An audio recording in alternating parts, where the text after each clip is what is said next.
Bahodir Bratning musofirdagi radnoylariga Hyundai Elantra, Lada X-Ray, Lada Vesta, Cobalt avtomobillari. Marhamat tanishtirib o'taman. Birinchi avtomobilimiz oq Hyundai Elantra, ikkinchi avtomobilimiz mokriy asfalt Hyundai Elantra, uchinchi avtomobilimiz Lada X-Ray, to'rtinchi avtomobilimiz Lada Vesta sedan avtomobili, beshinchi avtomobilimiz Cobalt, oltinchi avtomobilimiz ham Cobalt. Endi benzinda bu ham metan gazi bilan, bu ham metan gazi bilan, bu ham metan gazi bilan. Ikkita yeritadigan Hyundai Elantra do'stlar. Janubiy Koreyaning eng tezkor avtomobili, O'zbekistonning eng tezkor inomarkasi Hyundai Elantra.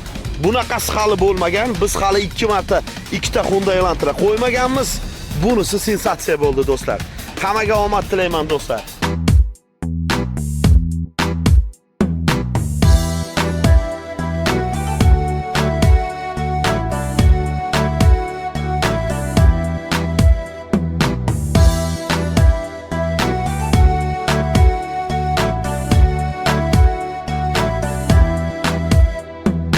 Rizqim topay deya uzoqda yurgan, mehnatdan qochmagan bahodirlar, yuragi vatan deb urib turgan, uyini sog'ingan